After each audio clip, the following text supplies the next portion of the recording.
Well, welcome everyone to Art 387. We are Contemporary Visual Arts and Culture.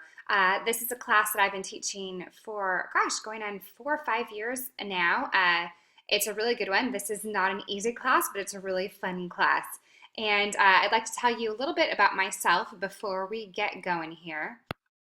My name is Emily Boss, and I am your instructor for this class. I am born and raised in Orange County. I went to Villa Park High School. From there, I went to the Fashion Institute of Design and Merchandising, and I worked in the interior design world for several years.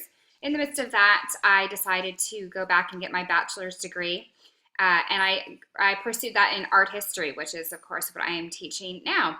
And my senior year of college, I got married to my husband, Johnny, and then a year and a half later, I believe, we moved to England, where I did my master's degree in art history at the University of Nottingham. And my specialty really is in 20th century art. So modernism is really where my heart lies, but also contemporary art and visual culture. And that's why this class really is right up my alley and my specialty. About 3 years ago, we made a big move, another big move, and we moved to Nashville, Tennessee, which is where we live now. And we love it out here.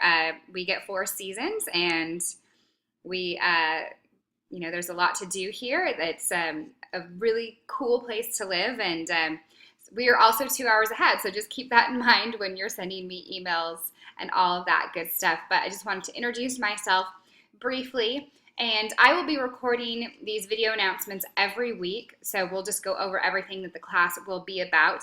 I try my best to keep these at about 10 minutes. Sometimes they go a few minutes under, sometimes a few minutes over. But this one I wanted to just introduce the class to you, and then in the next one we'll dive into all the week 1 stuff. So if you're new to Blackboard, this is what it looks like. You can customize, if you hit Customize Page, what you have on this front page. We want to go ahead and check out the syllabus really briefly, and I won't go into this in too much detail. Basically, our class, we're going to be looking at visual culture from kind of a theoretical perspective and a really tactile approach. So we're going to do a lot of hands-on work. We're going to do some analysis, and I'm going to equip you with tools to understand how to analyze a work of art and how to look at it deeper. Because, if we just said, well, I like this piece, it's pretty, at the end, we wouldn't have a very long class, would we? Art is really so much a cultural artifact, and visual culture is very much a cultural artifact. It tells us so much about where we are at any given moment in history. And it's, sometimes tells us ugly truths about ourselves, and sometimes it shows us really cool things about who we are as people. We'll try to incorporate a Christian worldview into these cultural practices wherever we can. So open your mind, step outside the box a little bit, and, I kind of love the saying from that movie Mona Lisa Smile that you don't have to like everything that we look at, but you have to consider it. And, I don't like all art that I study and look at, but I think of it as being a cultural artifact, and I think of what does it tell us about this moment in time. So just a little preface. I remember that we begin on a Monday and end on a Sunday. So Monday is day 1, Sunday is day 7 of class. I expect you to be actively participating. So when we do class discussions, make sure that you are participating in those. And discussion boards, you only get full credit if you are participating fully there. We, of course, do everything in Blackboard.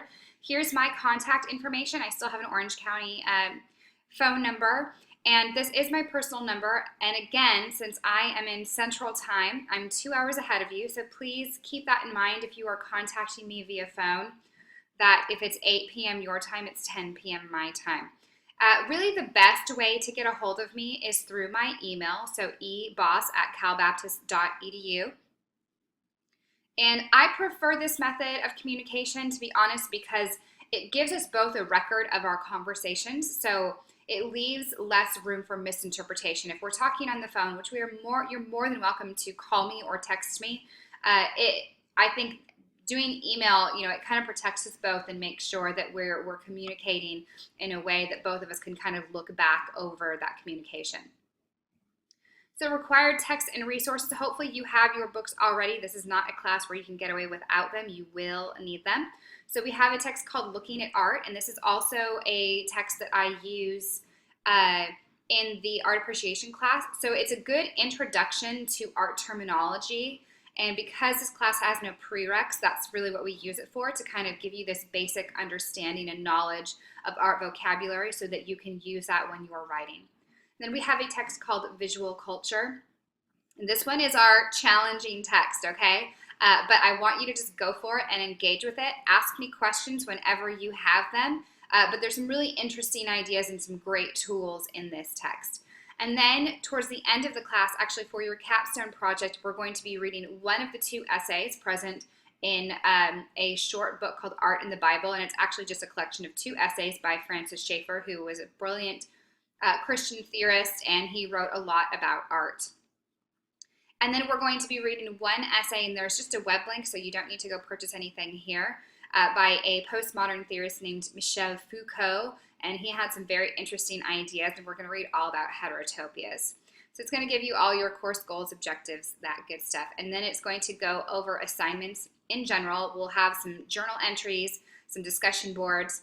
Those are really where you get to just share your opinion. They're not necessarily graded on grammar and spelling and necessarily backing up all your sources. This is kind of where you get to be you. Say if you like something, you don't like something, and that's okay. And the reason I like to do those is because we will have create assignments that will be hands-on projects where we're going to do, photography, we're going to do collage, we're going to do earth sculptures. But then you have written assignments, which are your critical essays, and these are kind of the opposite of those journals and discussion boards. This is where I want them to be very academic and formal in voice. I want them to be proofread and formatted appropriately.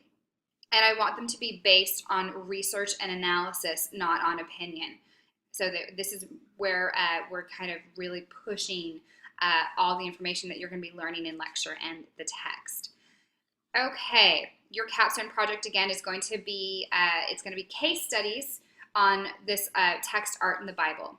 You'll have weekly review quizzes. These are short. They're about 5-6 questions each, and it's just going to go over lecture and reading material. They're always open note, open book, and you have as much time as you need to complete them. You just have to complete them in one sitting, and they're always due Sunday at midnight. Everything throughout the whole course is due Sundays at midnight. The only time that's an exception is at the end of the course, and you'll see the course schedule here. This shouldn't really change. The only time you'll see it change is in week 8. You'll notice that your capstone project it says due day 4, but I actually always make it due on Friday.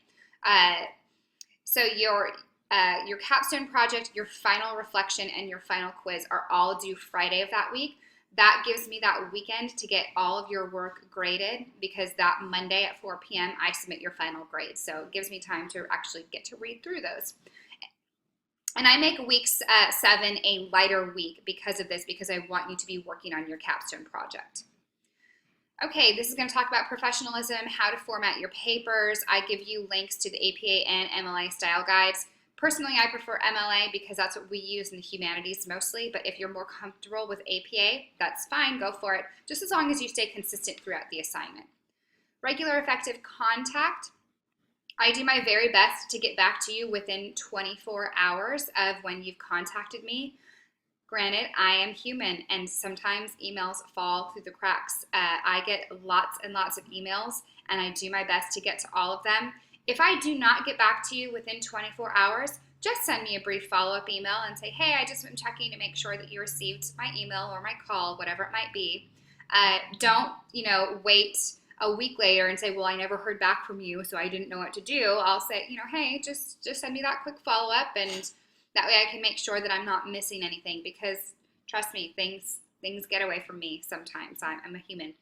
Okay, and then for your work, usually Tuesdays is the day that I sit down and do a majority of my grading, but I will always tell you that I try to get everything for the week that you submit Sunday midnight. By the following Friday, I had tried to have everything completed and back to you. Usually it's by Tuesday or Wednesday, but I just give myself that grace. Late assignments. Typical penalty is a deduction of 10% of the total point value for each day the assignment is late. Now, I'm pretty firm on that unless you contact me and we work something out. Life happens. Most of you are doing this online program because you have full-time jobs, you have kids, you have a very busy life, and I understand that. So just communicate with me, because I have certain times in my schedule that I sit down to grade. So if you're submitting work on Wednesday evening, now I have to make sure I find other time in my schedule to get your late work graded. And that's just not very considerate. So extensions will be granted, if you communicate with me before your work is due. Don't send me an email on Monday night and say, I couldn't get my work in on time. Sorry, here it is. It's still going to be late a day. But if you send me something by Sunday at midnight and say, hey, this is what's going on, would it be okay if I submitted my work tomorrow evening or Tuesday? 99% of the time, I'm going to say that's absolutely fine. But just, have the courtesy to communicate. Okay, it's going to talk about academic honesty. Don't plagiarize. I run most of your assignments through Safe Assign anyway, and it just it's not good for anyone. It's not good for you. It's not good for the university. So that is our syllabus. If you have any questions about any of that, please let me know. The biggest link, of course, you're going to be using is this learning activities link, and I know that mine, because I'm an instructor, my Blackboard tends to look just slightly different than yours, but all the information is there and the same. Please view this quick writing styles presentation, because writing for the visual arts is a little bit different. It's kind of like learning a new language. So there's going to be a few things that you'll want to be aware of. For example, we would never refer to an artist by their first name only. There's a few exceptions to that. Michelangelo, for example, we tend to just call him Michelangelo. But Jackson Pollock, you wouldn't just refer to him as Jackson. Or Andy Warhol, you wouldn't just call Andy, right? We would say either Warhol or Andy Warhol. We're not buddies with him. We're not, informally going out to grab a hamburger. So we want to be formal in that. So just little things like that. It's going to talk about how to properly cite an artwork in your writing, all that good stuff. So just make sure you take a look at that. And as I'm grading your papers, if you notice, I say, please refer to writing styles presentation. This is what I'm talking about, and it's going to be because you're doing things in this presentation that are no-nos, okay? Here's your MLA and APA style guides, and then you'll see that we're broken down by each week. And then there is a separate link to discussion boards at the bottom. However, whenever there's a discussion board, it will be present in each week's assignments. Your grade book, your grade center will look slightly different than mine, but make sure that you're often going in, checking your grades, letting me know if you have any questions about any of that. And that is our course in a nutshell. Any questions about that, let me know. But once you've watched this, please go ahead and jump into your week 1 learning activities. And you can watch the brief announcement into that class and get going. I'm excited to work with everyone.